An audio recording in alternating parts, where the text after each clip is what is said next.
తెలంగాణ రాష్ట్ర సాధన ఉద్యమంలో చివరి ఘట్టం. అంతా అయిపోయింది, రాష్ట్రం వచ్చేస్తోంది అనుకున్న సమయంలో కథ మళ్లీ మొదటికొచ్చింది.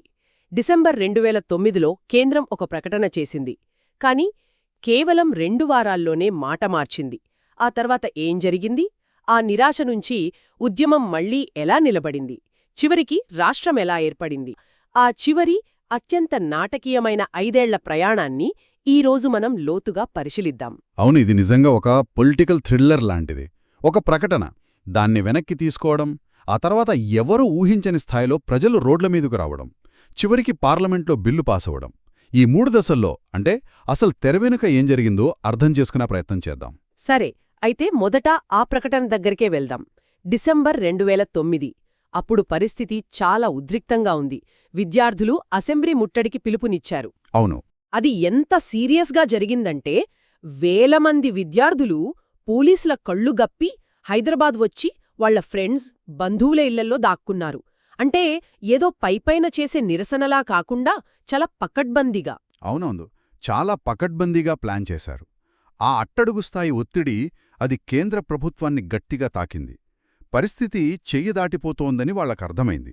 అందుకే సీమాంధ్ర ప్రాంతానికి చెందిన ఎమ్మెల్యేలు, ఎంపీలు ఎంత వ్యతిరేకిస్తున్నా సరే ప్రభుత్వం ఒక అడుగు ముందుకు వేయక తప్పలేదు.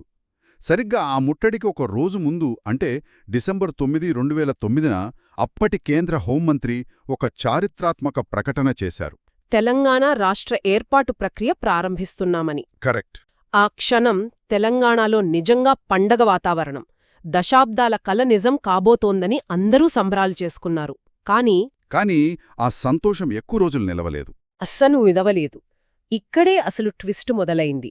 ఆ ప్రకటన రాగానే సీమాంధ్ర ప్రాంతంలో పెద్ద ఎత్తున నిరసనలు. ఆ ఒత్తిడికి తలొగ్గి డిసెంబర్ 23న కేంద్రం మాట మార్చింది. అందరితో మాట్లాడి ఏకాభిప్రాయం వచ్చాకే ముందుకెళ్తామని చెప్పి ఆ ప్రకటనను పక్కన పెట్టేసింది. అది తెలంగాణ ప్రజలకు, ముఖ్యంగా ఉద్యమంలో ప్రాణాలు పణంగా పెట్టిన యువతకు ఒక పెద్ద షాక్. ప్రభుత్వం ఎందుకిలా చేసింది అనే ప్రశ్న అందర్లోనూ మొదలైంది. అదే ప్రశ్న. ఒకసారి మాట ఇచ్చి ప్రభుత్వం ఎందుకు వెనక్కి తగ్గింది? మన ఆధారం ప్రకారం దీని వెనుక 4 ప్రధాన కారణాలు ఉన్నాయంటున్నారు. అవేంటో కొంచెం విడమర్చి చెబుతారా? తప్పకుండా. మొదటిది, అత్యంత ముఖ్యమైనది, హైదరాబాద్. అప్పటికే హైదరాబాద్ నగరం దేశంలోనే ఒక మేజర్ ఎకనామిక్ హబ్, భారతదేశం యొక్క కాలింగ్ కార్డ్గా మారింది. రాష్ట్ర ఆదాయంలో సింహభాగం ఇక్కడి నుంచే వస్తోంది. అలాంటి నగరం చేజారిపోతే మిగిలిన రాష్ట్రం ఆర్థికంగా నిలబడటం కష్టమనే భయం అది సీమాంధ్ర నాయకుల్లో, పెట్టుబడిదారుల్లో బలంగా ఉండేది. అంటే అంతా డబ్బు చుట్టూనే తిరిగిందన్నమాట. చాలా వరకు అవును. దానికి తోడు రెండో కారణం, పెట్టుబడిదారుల ఆందోళన. ఓ. సీమాంధ్ర ప్రాంతం నుంచొచ్చి హైదరాబాద్, దాని చుట్టుపక్కల భూములు, పరిశ్రమల్లో భారీగా పెట్టుబడి పెట్టినవాళ్లు రాష్ట్రం విడిపోతే తమ ఆస్తుల భద్రత ఏంటి అని ఆందోళన చెందారు. వాళ్ల ఒత్తిడి ఢిల్లీ స్థాయిలో బలంగా పనిచేసింది. సరే, ఈ ఆర్థిక కారణాలు అర్థమయ్యాయి. మరి మిగతా 2 కారణాలేంటి? మూడోది, నీటి పంపకాల భయం.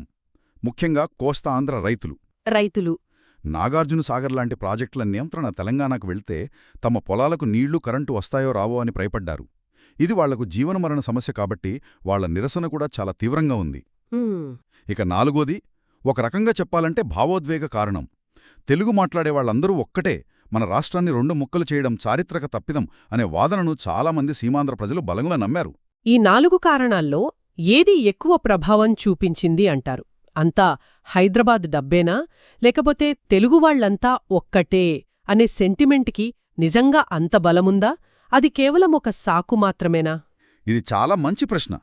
పైకి చూస్తే అన్ని ముఖ్యమైనవే అనిపిస్తాయి. కానీ లోతుగా విశ్లేషిస్తే హైదరాబాద్ ఆర్థిక అంశమే మిగతా వాటన్నిటినీ నడిపించింది అని చెప్పాలి. నిజమే.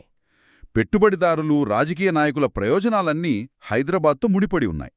భాషా ఐక్యత అనే సెంటిమెంటును కూడా వాళ్ల ఆర్థిక ప్రయోజనాలను కాపాడుకోవడానికి ఒక బలమైన ఆయుధంగా వాడుకున్నారనిపిస్తోంది. ఈ మొత్తం ఒత్తిడిని తట్టుకోలేకే కేంద్రం తన ప్రకటనను వెనక్కి తీసుకుని సమస్యను సాగదీయడానికి జస్టిస్ శ్రీకృష్ణ కమిటీని వేసింది. ప్రభుత్వం మాట తప్పడంతో ఇక రాజకీయ నాయకుల మీద నమ్మకం పోయింది. ఆ నిరాశ, నిస్పృహ నుంచి ఉద్యమం మళ్లీ అంత బలంగా ఎలా పుంజుకుంది? అక్కడ్నుంచే కదా అసలు కథ మొదలైంది. కరెక్ట్. ఇక్కడే ఒక ఆసక్తికరమైన విషయం జరిగింది. రాజకీయ ప్రక్రియ ఆగిపోయినప్పుడు ప్రజలే ఉద్యమాన్ని తమ చేతుల్లోకి తీసుకున్నారు.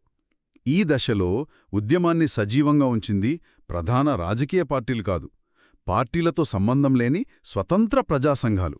అంటే కవులు, కళాకారులు, ఉద్యోగులు, లాయర్లు. అవును, జర్నలిస్టులు, ఇలా సమాజంలోని అన్ని వర్గాల వాళ్లు ముందుకొచ్చారు. ఇది పైనుంచి నడిచే ఉద్యమం కాదు, ఇది నిజమైన ప్రజా ఉద్యమమని నిరూపించింది ఈ దశే. అంటే అప్పటిదాకా విడివిడిగా ఉన్న సమూహాలన్నీ ఒకే గొడుగు కిందకి వచ్చాయన్నమాట. ఈ ప్రజాసంఘాలు ఉద్యమానికి పూర్తికాల కార్యకర్తలను తయారుచేశాయి. వాళ్లు గ్రామాల్లో ప్రజలకు, రాష్ట్రస్థాయి నాయకులకు మధ్య ఒక వారధిలా పనిచేశారు. అవును, ఆ చిన్న చిన్న సంఘాలన్నీ కలిసి ఒక పెద్ద శక్తిగా మారడానికి ఒక వేదిక అవసరమైంది. అప్పుడే తెలంగాణ జాయింట్ యాక్షన్ కమిటీ అంటే టీజేఎస్సీ ఏర్పడింది. టీజేఏసీ దీన్ని మనం ఉద్యమానికి ఒక హెడ్ ఆఫీస్ లాగా లేదా ఒక అంబ్రెల్లా ఆర్గనైజేషన్ లాగా అనుకోవచ్చు. అప్పటిదాకా వేర్వేరుగా పనిచేస్తున్న వాళ్లందర్నీ, రాజకీయ పార్టీలతో సహా ఒకే తాటిపైకి తెచ్చింది ఈ టీజేఎస్సీ. ఇది ఉద్యమ చరిత్రలోనే ఒక కీలకమైన మలుపు. టీజేఏసీ నాయకత్వంలో నిరసనల రూపమే మారిపోయింది. భారీ కార్యక్రమాలు మొదలయ్యాయి. వాటిలో కొన్నిటిని గుర్తుచేసుకుంటే మిలియన్ మార్చ్ ఒకటి. లక్షల మంది హైదరాబాద్ ట్యాంక్ బండుపైకొచ్చారు.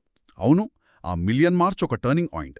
కాని నా దృష్టిలో అంతకంటే కీలకమైంది సకల జనుల సమ్మె. దాని ప్రభావం ఊహాతీతం. 42 రోజుల అంటే నెలన్నర పాటు మొత్తం పరిపాలన స్తంభించిపోయిందంటే నమ్మశక్యంగా లేదు. నిజంగానే ప్రభుత్వ ఆఫీసులు, బస్సులు, బొగ్గు గనులు అన్నీ మూతపడ్డాయి. దాని ప్రభావం మామూలుగా ఉండుండదు. అస్సలుండదు.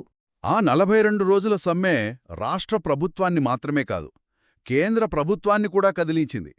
తెలంగాణలో పరిపాలన పూర్తిగా కుప్పకూలింది. ఈ నిరంతర ఒత్తిడి, అది శాంతియుతంగా చేయడం వల్ల తెలంగాణ సమస్యను ఇక ఏమాత్రం దాటవేయలేమని ఢిల్లీకి అర్థమైంది. అంతకుముందు కేవలం ఒక ప్రాంతీయ సమస్యగా ఉన్నది ఈ ఉద్యమాల ఫలితంగా ఒక జాతీయ సమస్యగా మారింది. సరే, ఒకవైపు 42 రోజుల సమ్మె, మిలియన్ మార్చ్, సాగరహారం. ఇంత పెద్ద ఎత్తున ప్రజలు రోడ్లపైకి వస్తుంటే ఢిల్లీలో ఉన్న ప్రభుత్వం మీద ఒత్తిడి ఏ స్థాయిలో ఉండి ఉంటుంది? వాళ్ళిక చూస్తూ కూర్చోలేరు కదా. కూర్చోలేరు. అందుకే చివరి అంకం మొదలైంది. కేంద్రంలో అధికారంలో ఉన్న కాంగ్రెస్ పార్టీ కోర్ కమిటీ ఇక నిర్ణయం తీసుకోక తప్పని పరిస్థితికొచ్చింది. వాళ్లు మళ్లీ రెండు వైపుల నాయకులని పిలిచి మాట్లాడారు. రోజుల తరబడి చర్చలు, మంతనాలు జరిపారు.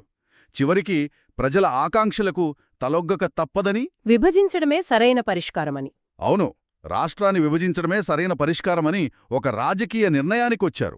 అన్ని చట్టబద్ధం చేసే ప్రక్రియ ఎలా సాగింది? అది కూడా చాలా నాటకీయంగానే జరిగిందంటారు. అవును, ఆంధ్రప్రదేశ్ పునర్వ్యవస్థీకరణ బిల్లును పార్లమెంట్లో ప్రవేశపెట్టారు. లోక్సభలో ప్రత్యక్ష ప్రసారాలను ఆపేసి తీవ్ర గందరగోళం మధ్య ఫిబ్రవరి 18, 2014న బిల్లును ఆమోదించారు. అంత గందరగోళం మధ్య పాసైందా? అవును. ఆ తర్వాత 2 రోజులకు ఫిబ్రవరి 20న రాజ్యసభలో కూడా ఆమోదం పొందింది. చివరికి మార్చ్ 1న రాష్ట్రపతి సంతకం చేయడంతో అది చట్టంగా మారింది. ఇక్కడ మనం గమనించాల్సిన విషయమేంటంటే, ఈ బిల్లుకు అప్పటి ప్రధాన ప్రతిపక్షమైన బీజేపీతో పాటు బీఎస్పీ, సిపిఐ లాంటి ఇతర పార్టీలు కూడా మద్దతిచ్చాయి. కరెక్ట్. అంటే ఇది కేవలం కాంగ్రెస్ పార్టీ నిర్ణయంగా కాకుండా ఒక జాతీయ ఏకాభిప్రాయంగా మారింది. ఖచ్చితంగా. ఆ రాజకీయ ఏకాభిప్రాయం రావడం వల్లే అన్ని అడ్డంకులను దాటుకుని బిల్లు పాసైంది. ఆ తర్వాత జూన్ 2, 2014ను తెలంగాణ రాష్ట్ర అవతరణ దినోత్సవంగా, అంటే అపాయింటెడ్ డేగా ప్రకటించారు. ఆ రోజు రానే వచ్చింది. దశాబ్దాల పోరాటం, ఎన్నో త్యాగాలు ఫలించాయి. ప్రజలు, ముఖ్యంగా ఉద్యమంలో ముందుండి నడిచిన విద్యార్థులు, యువకులు తెలంగాణ విజయోత్సవాలు జరుపుకున్నారు. అదొక చారిత్రక క్షణం. అవును. మొత్తానికి ఈ ప్రయాణం మనకు ఏం చెబుతోంది? ప్రజాస్వామ్యంలో నిర్ణయాలు ఆలస్యం కావచ్చు, రాజకీయాలు సంక్లిష్టంగా ఉండొచ్చు, కానీ ప్రజలు తమ ఆకాంక్షల కోసం పట్టుదలతో శాంతియుతంగా పోరాడితే అది దేశాన్ని ఒప్పించగలదని, విజయం సాధించగలదని ఈ ఉద్యమం నిరూపించింది. ఇది సుదీర్ఘ ప్రజాస్వామ్య పోరాటానికి దక్కిన గెలుపు. ఒక నాటకీయ ప్రకటన, దాన్ని వెనక్కి తీసుకోవడం, ఆ నిరాశ నుంచి మళ్లీ ఒక శక్తివంతమైన ప్రజా ఉద్యమాన్ని నిర్మించడం, చివరికి రాష్ట్రాన్ని సాధించడం. ఇది పట్టుదల, మరియు ప్రజాశక్తికి సంబంధించిన ఒక అద్భుతమైన కథ. ఈ మొత్తం చర్చ ఒక ముఖ్యమైన ప్రశ్నను మన ముందు ఉంచుతోంది. ఉమ్, ఏర్పడిన తర్వాత ఆ పోరాటంలో పాల్గొన్న అన్ని వర్గాల ఆకాంక్షలను కొత్త ప్రభుత్వం నెరవేర్చడంలో ఎలాంటి సవాళ్లు ఎదురవుతాయి? అవును, ఇది చాలా ముఖ్యమైన ప్రశ్న. ఒక ఉద్యమ శక్తి ఒక పరిపాలన శక్తిగా మారినప్పుడు దాని స్వరూపం ఎలా మారుతుంది? ఇది బహుశా మనం మరోసారి లోతుగా ఆలోచించాల్సిన విషయం.